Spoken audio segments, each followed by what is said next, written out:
Přímo, hoď! Bravo, hoď!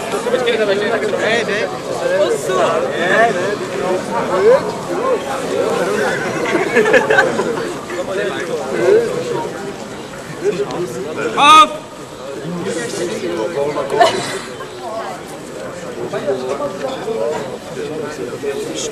Takže vážené hasičky, vážení hasiči, vítám vás na dalším kole, okresním kole požární sportu. Dovolte, abych mezi námi přivítal pana poslanca, ředitele hasičského záchranného sboru, pana Alexandra Suchýho, chtěl tady být. Ale stojí. Máme nahoře. Baba. Starostů obce Lechtina je horší. Je mezi námi pan Svoboda, starosta sboru dobrovolných je v Rodině. To říct na úvod. Budou trošku složitý podmínky.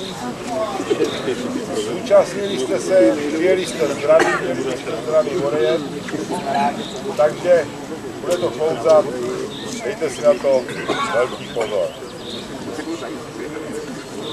Ostatním budou potom velitel soutěže.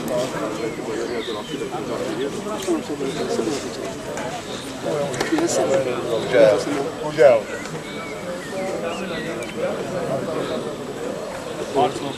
Prosil bych pana starostu. Děkuji.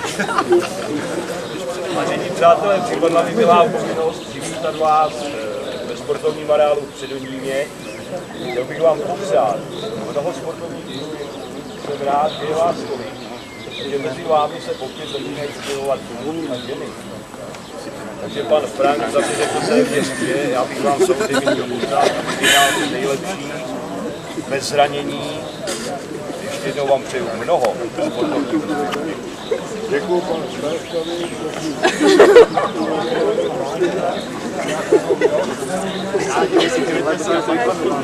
Jednotky na můj pozor. Příležitosti do 35. výročí založení prvního dobrovolného hasičského sboru ve Velvarech byl starosta Sdružení Čech, Moravy a Slezska pan Libor Frank oceněn za dlouholetou práci na úseku požární ochrany oznakem řádem svatého Floriána.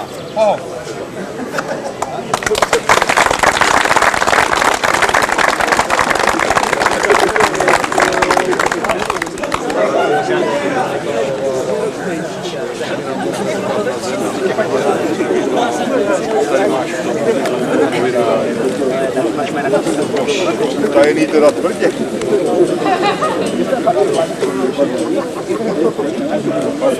Pan Svoboda.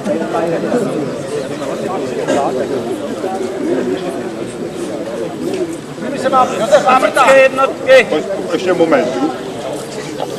Prosíme pana Josefa Havrta. Vedení toho celého závodu. Byly tady různé připomínky k této hladině, ta teda půjde mimo závod, nemá náběh 25 cm široký, 18 mávek povrch podle propozice. Vyměnila se i teda ta bariéra, ta kovaná nebude, půjde se na 2 dráhy. Podmínky budou mít všichni stejný. Víme, že ten terén je kluský, nebezpečný, musíme si dát teda pozor, jinak to stejně nejde. To samý nářadí, co je máme vlastně, tak nějak, že to odpovídá. Musíte si ho dát víc dneska pozor, protože víte, ten terén je kluský, mokrý. Já nevím k tomu víc, co bych dodal. Vy máte k tomu vidět ještě nějaké výhrady?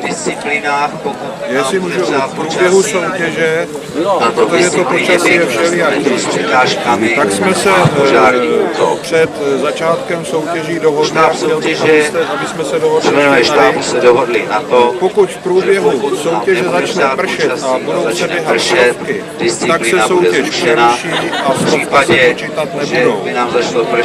Pokud se odběhne první pokus stovek, tak se do soutěže započítávají první pokusy a začalo by pršet. Prvého pokusu. Jo? Doufejme, že nedojde a že soutěž proběhne pod těch hroznicími mraky v pořádku. Do času. Do času započítají se první pokusy. Já vím, ale jako když první pokusy to nevíde. Je to kvůli počasí teda? Je to kvůli počasí, že jo? Když to vyjde, tak to proběhne normálně, ale To jde o to, že když mu první pokus nevyjde, tak je vlastně diskvalifikují.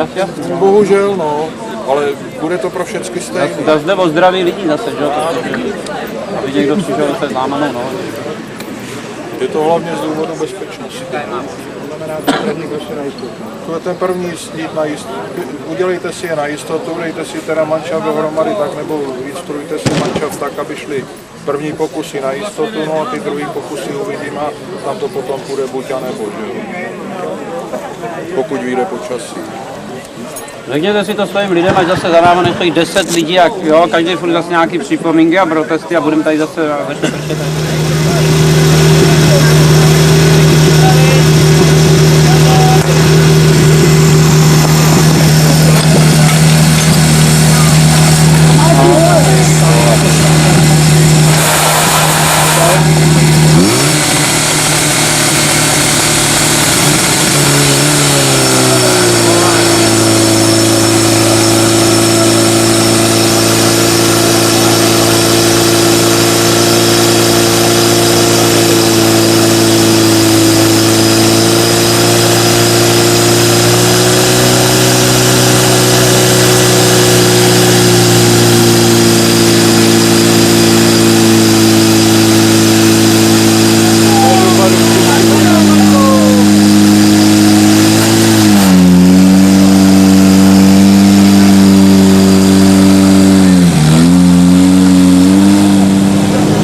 Parí, parí!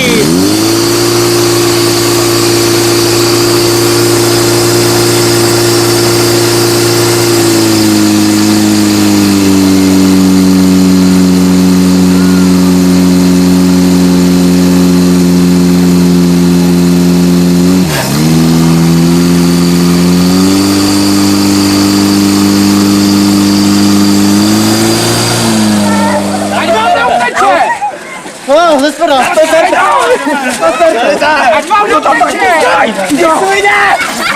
Pomůžeme peníze, vykrati! Dělej!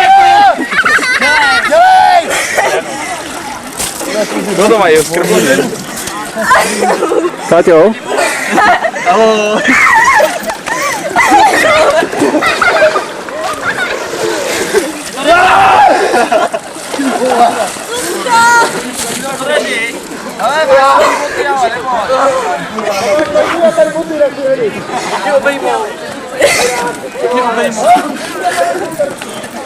Se sledovým časem 208 rovných umístil technik.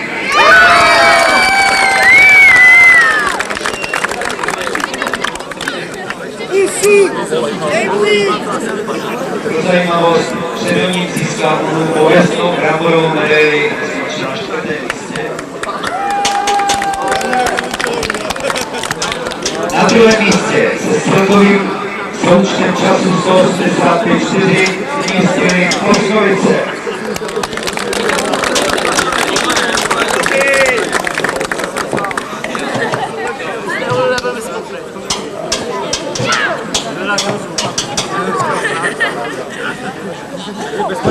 První místo titul okresního přeborníka a právo účasti na krajské soutěži získává družstvo Hrobce s časem 174.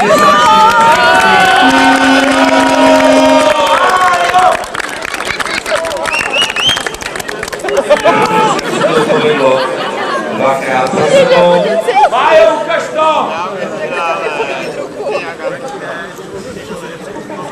Boy.